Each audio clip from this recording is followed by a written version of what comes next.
মৰমৰ ছাত্ৰ ছাত্ৰীসকল RS টিউশ্যন চেণ্টাৰলৈ তোমালোকক স্বাগতম জনাইছোঁ। আজি আমি তোমালোকৰ লগত কুৱেশ্যন এনসাৰ লৈ আহিছোঁ ষষ্ঠ শ্ৰেণীৰ উন্মেষ প্ৰথম ভাগ।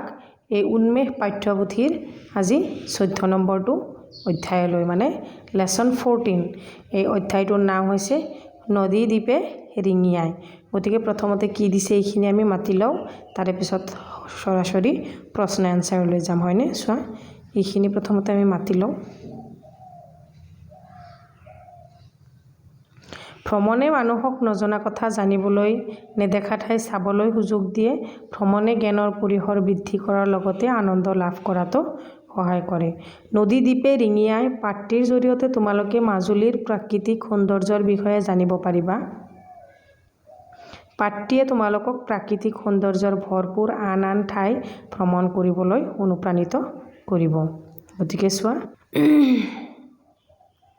পাঠটো আৰু বুজাই নিদিওঁ, ডাইৰেক্ট কুৱেশ্যন এনসাৰলৈ যাম। চোৱা নদী দ্বীপে ৰিঙিয়াই অধ্যায় 14 ক্ৰিয়াকলাপ পাঠভিত্তিক প্ৰশ্ন। চোৱা তলত দিয়া প্ৰশ্নসমূহ উত্তৰটো বাছি উলিয়াই বৃত্তটো পূৰ কৰা, মানে MCQ। 1 নম্বৰটোত দিছে, ছাৰ ইমান ডাঙৰ সেইটো কি চৰাই? কথাষাৰ কোনে সুধিছিল? অপশ্যনত 4টা অপশ্যন দিয়া আছে। ৰাছিংজাই, চাংপিয়ে, মিৰলঙে আৰু উৰ্মিয়ে। ইয়াৰে শুদ্ধ এনসাৰটো হ'ব মিৰলঙে। গ নম্বৰ অপশ্যনটো ইয়াৰে শুদ্ধ। গতিকে ছাইডত যেনেকৈ গোল দি কেনে গ নম্বৰ যিটো দিয়া আছে এইটো তোমালোকে গোল কৰিবা কিতাপত। তাৰে পিছৰটো চোৱা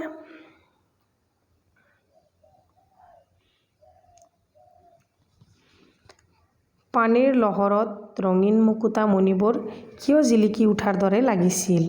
ইয়াতে অপশ্যন 8 দিয়া আছে। ব্ৰহ্মপুত্ৰ নৈখন বিশাল হোৱাৰ বাবে, ফেৰীখন নৈৰ পাৰে পাৰে গৈ থকাৰ বাবে, অস্তগামী বেলিৰ পোহৰ নৈৰ পানীত পৰাৰ বাবে আৰু কহুৱা ফুলবোৰ বতাহত হালি জালি থকাৰ বাবে। ইয়াতে শুদ্ধ এনসাৰটো লিখিবা ক নম্বৰ অপশ্যন, ব্ৰহ্মপুত্ৰ নৈখন বিশাল হোৱা বাবে। তাৰপিছত 2 নম্বৰ প্ৰশ্নটো তোমাক নালাগে। 3 নম্বৰ প্ৰশ্নটো চোৱা নদী দ্বীপে ৰিঙিয়াই পাঠটো পঢ়া আৰু ভ্ৰমণ কাহিনীটো সহপাঠীৰ আগত বৰ্ণনা কৰা। এইটোও তোমালোকে নিজে নিজে কৰিবা। তাৰে পিছত 4 নম্বৰ প্ৰশ্নটো চোৱা তলত দিয়া শব্দবোৰৰ অৰ্থ অভিধান চাই লিখা। এটা হৈছে অপৰূপ, অতি সুন্দৰ আৰু মনোহৰ। পৰিভ্ৰমী মানে ভ্ৰমণকাৰী বা দেশ বিদেশ ফুৰা। দলিচা মানে হৈছে মাটিৰ পিছৰুৱা কাপোৰৰ তৈয়াৰ কৰা বিচনা। আকৌ থৌকি বাথৌ মানে অতি সাৱধানে কঁপাকঁপিভাৱে। অভিভূত মানে গভীৰভাৱে আৱেগগ্ৰস্ত আৰু প্ৰভাৱিত। হুমুনিয়াহ মানে হৈছে দুখ ভাগি পৰা অৱস্থাত মন কঁপোৱা কাৰুণ্য ভৰা বিশ্বাস। 5 নম্বৰটোত চোৱা 5 নম্বৰটোত তলত দিয়া প্ৰশ্নসমূহৰ উত্তৰ কোৱা আৰু লিখা। এইখিনি ইম্পৰ্টেণ্ট প্ৰশ্ন। চোৱা ক নম্বৰটোত দিছে, ছাত্ৰ ছাত্ৰীসকল মাজুলী ভ্ৰমণলৈ কাৰ নেতৃত্বত গৈছিল? ছাত্ৰ ছাত্ৰীয়ে মাজুলী ভ্ৰমণলৈ হৰেণ হাজৰিকা ছাৰৰ নেতৃত্বত গৈছিল। খ নম্বৰটো চোৱা মাজুলীলৈ যাবলৈ তেওঁলোকে ফেৰীৰে কোনটো ঘাটৰ পৰা যাত্ৰা কৰিছিল? চোৱা মাজুলীলৈ যাবলৈ তেওঁলোকে ফেৰীৰে নিমাতী ঘাটৰ পৰা যাত্ৰা কৰিছিল। গ নম্বৰটো চোৱা ব্ৰহ্মপুত্ৰৰ চাপৰিটোৰ পৰা ৰিণিকী কিহৰ সুৰ ভাহি আহিছিল? ব্ৰহ্মপুত্ৰৰ চাপৰিটোৰ পৰা ৰিণিকী ঐনিতমৰ সুৰ ভাহি আহিছিল। খ নম্বৰটোত চোৱা মাজুলী আৰু যোৰহাট সংযোগী দলংখন নিৰ্মাণ কাৰ্য তেওঁলোকে কোনটো ঘাটেৰে যাওঁতে দেখা পাইছিল? মাজুলী আৰু যোৰহাট সংযোগী দলংখনৰ নিৰ্মাণ কাৰ্য তেওঁলোকে কমলাবাৰী ঘাটেৰে যাওঁতে দেখা পাইছিল। চোৱা 9 নম্বৰ প্ৰশ্নটো মাজুলীত থকা বিশ্ববিদ্যালয়খনৰ নাম কি? মষ্ট ইম্পৰ্টেণ্ট কুৱেশ্যন এইটো এইবাৰ পৰীক্ষাত আহিব। চোৱা মাজুলীত থকা বিশ্ববিদ্যালয়খনৰ নাম হ'ল মাজুলী সাংস্কৃতিক বিশ্ববিদ্যালয়। তাৰে পিছত 6 নম্বৰটো চোৱা কোনে কেতিয়া আৰু কিয় কৈছিল লিখা। ব্ৰহ্মপুত্ৰ আৰু ইয়াৰ দাঁতি কাষৰীয়া বিল, জলাশয় আদিৰ আশে-পাশে শামুক ভঙা, কণামুচিৰ মাছৰোকা পানী কাউৰী, গঙাচিলনী, ডাউক, শৰালী, বালিমাহী আদি অনেক চৰাই থাকে। শীতকালত এই বিল জলাশয়বোৰলৈ বহু পৰিভ্ৰমী চৰাইও আহে। এই কথাষাৰ কোনে কাক কৈছিল? উৰ্মি দেৱীয়ে মাজুলীত ভ্ৰমণৰ সময়ত ফেৰীৰে যাওঁতে কৈছিল, কাৰণ মাজুলীৰ অঞ্চলত প্ৰাকৃতিক চৰাইৰ সম্পদৰ বিষয়ে ছাত্ৰ-ছাত্ৰীক অৱগত কৰাবলৈ। তাৰে পিছৰ প্ৰশ্নটো চোৱা। নাট ভাওনা আদিত যেতিয়া মুখা ব্যৱহাৰ কৰা হয়, মুখাবোৰে এটা জীৱন্ত ৰূপ লয়। কোনে কাক কিয় কৈছিল? চোৱা। গাইডজনে ছাত্ৰ-ছাত্ৰীসকলক মুখাকলা সম্পৰ্কে বুজাই থাকোঁতে কৈছিল, কাৰণ মাজুলীৰ মুখাশিল্প আৰু নাট ভাওনাৰ বাস্তৱতা ব্যাখ্যা কৰিবলৈ। তাৰে পিছত চোৱা। বানপানী আৰু গৰাখহনীয়াই মাজুলীত কেনেধৰণৰ সমস্যাৰ সৃষ্টি কৰিছে পাঠৰ আধাৰত বুজাই লিখা। চোৱা যে ব্ৰহ্মপুত্ৰ নদীৰ বানপানী আৰু গৰাখহনীয়াই মাজুলী ভাগৰ ভৌগোলিক আৰু সামাজিক জীৱনত গভীৰ প্ৰভাৱিত কৰিছে। চোৱা। প্ৰতি বছৰে অধিক পৰিমাণে বৰষুণ দিয়াৰ বাবে গাঁওবোৰ বিলীন হৈ পৰে। নদী ভাঙন আৰু বানেৰে মাজুলীত কৃষিসকলক বহুত কষ্ট হয়, মানুহৰ ঘৰ-বাৰী নষ্ট হয় আৰু বহু লোক ঘৰ-বাৰী এৰি উদাবস্তুৰ দৰে জীৱন-যাপন কৰে। এইবোৰ সমস্যাই মাজুলীৰ মানুহৰ জীৱনত কষ্ট কৰি তুলিছে। তাৰে পিছৰটো চোৱা।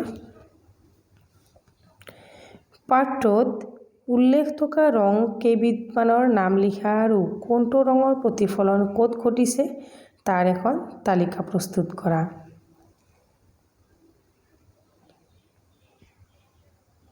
ৰং আৰু প্ৰতিফলন। শুকুৱা হৈছে কহুৱা, সেউজীয়া মাজুলীৰ শস্যৰ মাঠ বনজংগল, নীলা হৈছে আকাশ পানী আৰু ব্ৰহ্মপুত্ৰ নদী, ৰঙা সূৰ্যাস্তৰ সময় আকাশ, আকৌ গাঢ় কলা মানে হৈছে বানপানীৰ ভয়ংকৰ দৃশ্য। এইখিনি তোমালোকে ধুনীয়াকৈ বহীত লিখি ল'বা। তাৰে পিছত 9 নম্বৰ প্ৰশ্নত চোৱা। বাক্য ৰচনা কৰা। 1 নম্বৰটো হৈছে হাঁহি ফূৰ্তি। ছাত্ৰ-ছাত্ৰীসকলে হাঁহি ফূৰ্তিৰে প্ৰাকৃতিক দৃশ্য উপভোগ কৰি গৈছিল। চোৱা। ইয়াতে হাঁহি ফূৰ্তিৰ তলত আণ্ডাৰলাইন কৰি দিবা আৰু প্ৰথমতে লিখোঁতেও ইয়াতে হাঁহি ফূৰ্তি এনেকৈ লিখি তাৰপিছত লিখিবা। তাৰপিছত চোৱা। হালি জালি। শিশুবোৰে হালি জালি খেলি আনন্দ লৈ আছে, গতিকে এই হালি জালিৰ তলত ধুনীয়াকৈ আঁচ টানি দিবা।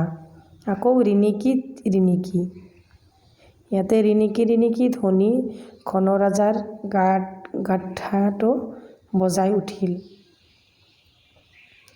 তাৰে পিছৰটো লিখিবা। গাইদামুৰী।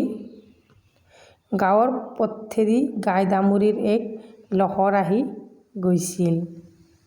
নাট ভাওনা। বিহুত দলটোৱে নিশা নাট ভাওনা ৰূপায়ণ কৰি সঁচাকৈয়ে সকলোকে মুগ্ধ কৰি তুলিল। তোমালোকে এইবিলাকো লিখিব পাৰিবা। বাক্য ৰচনা যিকোনো লিখিলেই হ'ল, মুঠতে অৰ্থটোৰ লগত মিলিব লাগিব। তাৰপিছত চোৱা।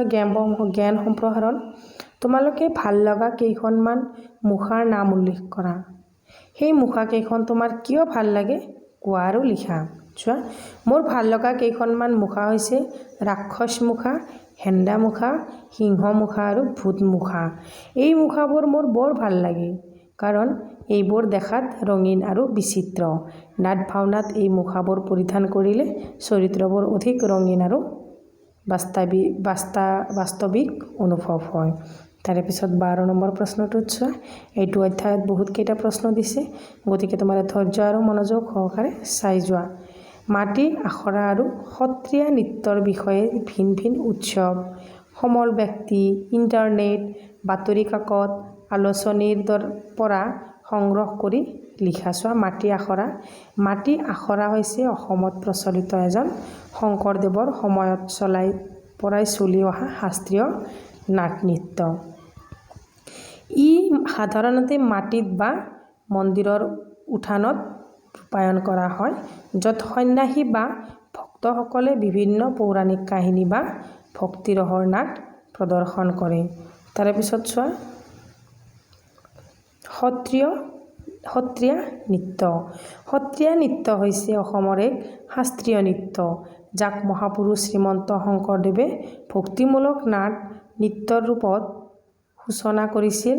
মূলতে সত্ৰৰ ভগৱান বিষ্ণু বা কৃষ্ণৰ স্তৱগান আৰু চৰিত্ৰ উপস্থাপন কৰিবলৈ এই নৃত্য প্ৰচলিত হয়। গতিকে চোৱা মোৰ মৰমৰ ছাত্ৰ ছাত্ৰীসকল, আজিৰ ভিডিঅ'টি ইমানতে সামৰিছোঁ। তোমালোকে মোৰ আটাইবোৰ ভিডিঅ' চোৱাৰ কাৰণে এই RS টিউশ্যন চেণ্টাৰৰ প্লে'লিষ্টত গৈ আটাইবোৰ ভিডিঅ'ৰ পৰা তোমালোকে লিখি ল'বা। Thank you for ৱাটছ।